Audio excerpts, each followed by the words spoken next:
అందరికీ నమస్కారం. Save Bharat save Andhra Pradesh అని మన కేంద్ర రాష్ట్ర ప్రభుత్వాలు చక్కటి ప్రణాళికతో స్వచ్ఛ భారత్ స్వచ్ఛ ఆంధ్రప్రదేశ్ను సాధించాలన్న దృఢ సంకల్పంతో కృషి చేస్తున్నాయి. ఒక సామాన్య భారతీయుడిగా, ఒక తెలుగువాడిగా మరి దీనిలో పాలు పంచుకోవాలన్న ఉద్దేశంతో చేస్తున్న చిరు ప్రయత్నం ఇది. ఆరోగ్యం పట్ల ప్రజలలో పూర్తి అవగాహన ఉన్నప్పుడు మాత్రమే ఆరోగ్య ఆంధ్రప్రదేశ్, ఆరోగ్య భారత్ను సాధించగలమనేది నా నమ్మకం. మరి పరిసరాల పరిశుభ్రతపై సరైన అవగాహన లేకపోవడం వల్ల మనం ఎక్కువగా దోమకాటు వ్యాధులకి గురవుతున్నాం. అది ఎలాగో ఇప్పుడు ఒకసారి చూద్దాం. దోమలపై పోరాడండి, డెంగ్యూ చికెన్ గున్యాలను అరికట్టండి. డెంగ్యూ జ్వరం ఒక రకమైన ఆర్బో వైరస్ ద్వారా సంక్రమిస్తుంది. డెంగ్యూ జ్వరం లక్షణాలు: హఠాత్తుగా తీవ్రమైన జ్వరం, తలనొప్పి, ఒంటి నొప్పి, కీళ్ల నొప్పి, గజ్జలలో నొప్పి కనిపిస్తూ ఉంటుంది. ఆకలి లేకపోవటం, రుచిలో మార్పు, మలబద్ధకం, కడుపులో నొప్పి, శరీరంలో దద్దుర్లు, వాంతి అగునట్లు భ్రాంతి కలుగుట, నోరు ఎండిపోవుట, ఎక్కువ దాహంగా ఉండును. కొంతమంది రోగులకు చిగుళ్ల నుండి, ముక్కు మొదలైన వాటి నుండి రక్తస్రావం కనిపించవచ్చు. ఈ వ్యాధి ఒకరి నుండి మరొకరికి ఏడిస్ ఈజిప్ట్ అనే ఆడదోమ కాటు వలన ఈ అంటువ్యాధి వ్యాపిస్తుంది. ఈ దోమ సాధారణంగా పగటి సమయంలో కుడుతుంది. తీవ్రమైన ఈ వ్యాధుల వ్యాప్తి ఎలా జరుగుతుందో తెలుసుకుందాం. వీధుల్లో చెత్తా చెదారం వేయడం వల్ల, మురికి నీరు నిల్వ ఉండడం వల్ల, బహిరంగ మల విసర్జనం చేయడం వల్ల, పనికిరాని టైర్లు, డ్రమ్ములు, పూల కుండీల్లో నీరు నిల్వ ఉండడం. చూశారు కదా, మన అశ్రద్ధ వల్లే దోమలు అధికంగా పెరిగి మన అందరం దోమకాట్లకు గురి అవుతున్నాం. మరి దీని నివారణ ఎలాగో ఒకసారి చూద్దాం. పరిసరాలను పరిశుభ్రంగా ఉంచుకుని బ్లీచింగ్, దోమల నివారణ మందులు చల్లవలెను. ఇంటి పరిసర ప్రాంతాల్లో నీరు నిల్వ లేకుండా చూడవలెను. దోమతెరలు మరియు నివారణ మందుల ద్వారా దోమకాటు నుండి రక్షణ పొందవచ్చు. వ్యక్తిగత మరుగుదొడ్లను ఉపయోగించండి. వాటి గొట్టాలకు నెట్టలు కట్టండి. దోమల నివారణకు మనమందరం కలిసికట్టుగా పోరాటం సాగిద్దాం. Dengue chicken గున్యాలను అరికడదాం.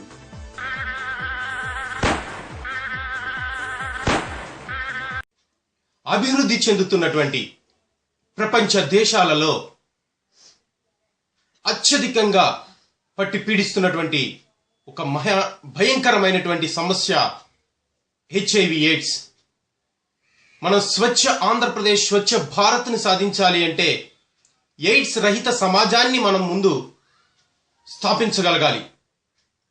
ఎయిడ్స్ బారిన పడుతున్న లక్షలాది మంది అవగాహన లోపం వల్ల ఎక్కువగా ఉన్నారని ప్రపంచవ్యాప్తంగా సర్వేలు తెలియజేస్తున్నాయి. మరి అటువంటి హెచ్ఐవి ఎయిడ్స్ మీద అవగాహన కల్పించుకుందాం, చూద్దాం.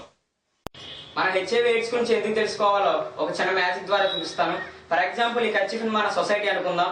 ఈ ఫ్లేమ్ లో ఒక హెచ్ఐవి ఎయిడ్స్ అనుకుందాం. నేను ఈ కర్చీఫ్ ఫైర్ చేస్తాను. ఎక్కడైతే ఫైర్ అవుతుందో అక్కడ హెచ్ఐవి పేషెంట్స్ ఉన్నట్టు ఒకసారి పట్టుకోండి. ఒకసారి కర్చీఫ్ ని ఐడెంటిఫై చేయండి. ఎక్కడైనా ఒకసారి చూడండి. ఈ ఫ్లేమ్ మన ఒక హెచ్ఐవి ఎయిడ్స్ అనుకుందాం.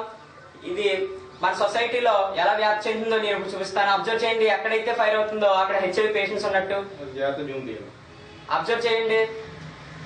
ఫైర్ అవుతుంది, మీకు కనిపిస్తుంది కదా. అబ్జర్వ్ చేయండి. మీరు ఫైర్ అవ్వడం చూసారు కదా. ఒకసారి ఎక్కడ ఫైర్ అయిందో చూపించండి. ఐడెంటిఫై చేయండి ఎక్కడ ఫైర్ అయింది. కనిపించట్లేదు. మీరు ఫైర్ అవ్వడం చూసారు కానీ అది కనపడట్లేదు. అలాగే మన సొసైటీలో హెచ్ఐవి పేషెంట్స్ ఉంటారు కానీ వారు మనకు కనపడరు. కాబట్టి ప్రతి ఒక్కరు దీని మీద అవేర్నెస్ కల్పించుకోవాలి. మన సొసైటీలో హెచ్ఐవి పేషెంట్ కి అవేర్నెస్ లేదు, మనకి అవేర్నెస్ లేదు. దీని కారణంగా ఒక హెచ్ఐవి పేషెంట్ మన సొసైటీలో ఎంతమంది పేషెంట్స్ తయారవుతున్నారో నేను ఇప్పుడు చూపిస్తాను. ఫర్ ఎగ్జాంపుల్, ఈ ఫ్లవర్ ను ఒక హెచ్ఐవి పేషెంట్ అనుకుందాం. ఈ పేషెంట్ ద్వారా ఎంతమంది పేషెంట్స్ అవేర్నెస్ లేని కారణంగా పెరుగుతున్నారో నేను ఇప్పుడు చూపిస్తాను. ఇలా నెంబర్ ఆఫ్ పేషెంట్స్ అవేర్నెస్ లేని కారణంగా ఇలా మన సొసైటీలో పెరుగుతున్నారు.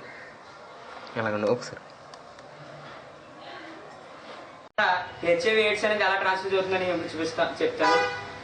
నా దగ్గర ఒక ఖాళీ వెసలు ఉంది. దగ్గర 3 క్లాత్స్ ఉన్నాయి.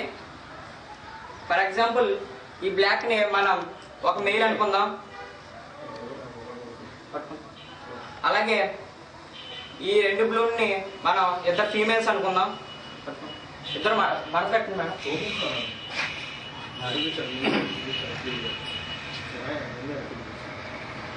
మడపెట్టండి.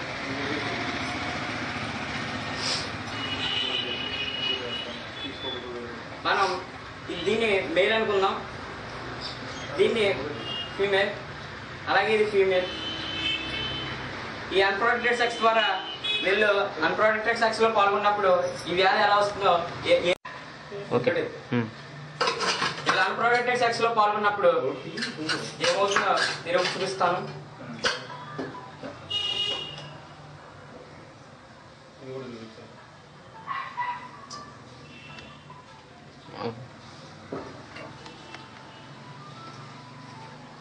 వీళ్ళు అన్ప్రొటెక్టెడ్ సెక్స్ ద్వారా ఎయిడ్స్ వచ్చి 3 చనిపోయే అవకాశం ఉంది.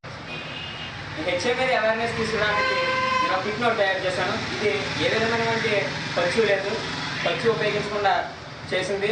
అలాగే మా స్టూడెంట్స్ ఆ టీచర్స్ని పేరెంట్స్ని అడగలేనటువంటి కొన్ని ప్రశ్నలకి ఇది సమాధానం ఇస్తుంది. ఇది ఇంటర్నేషనల్ గ్లోబల్ సైన్స్ ఫేర్లో ఇది అచీవ్మెంట్ అవార్డుని సాధించుకుంది. ఇది హెచ్ఐవి ఎయిడ్స్ ముఖ్యంగా ఇల్లీగల్ అన్ప్రొటెక్టెడ్ సెక్స్ ద్వారా ఎక్కువగా ఈ వ్యాధి అనేది వస్తుంది. ఇది ఒకరి నుంచి ఒకరికి ఇలా ట్రాన్స్మిట్ అవుతూ వస్తుంది.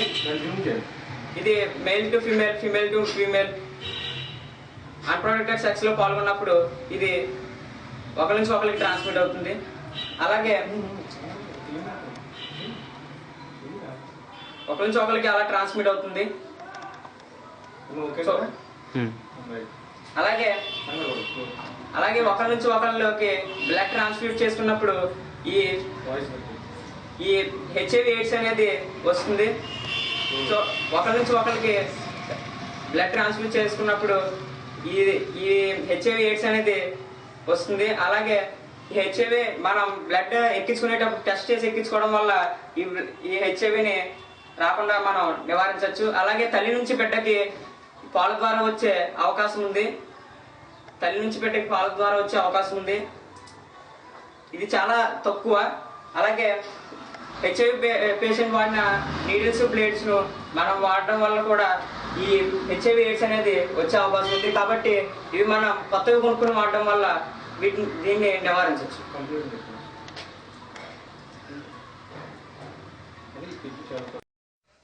చూశారు కదా, వ్యాధులకి ముఖ్య కారణం మనలో అవగాహన లేకపోవడం వల్లే. అందుకే చేతులెత్తి అర్థిస్తున్నాం, వ్యాధులపై అవగాహన కల్పించుకోండి. మీరు కల్పించుకోవడంతో పాటు ఈ వ్యాధుల గురించి కనీసం ఒకరితోటైనా చర్చించండి. వారిని మరొకరిని చర్చించమని చెప్పండి. తద్వారా మన రాష్ట్రంతో పాటు మన దేశంలో వ్యాధుల రహిత సమాజం ఏర్పడి అభివృద్ధి పందంలో మనం పయనించడంతో పాటు స్వచ్ఛ ఆంధ్రప్రదేశ్, స్వచ్ఛ భారత్ ని సాధిద్దాం. జై హింద్.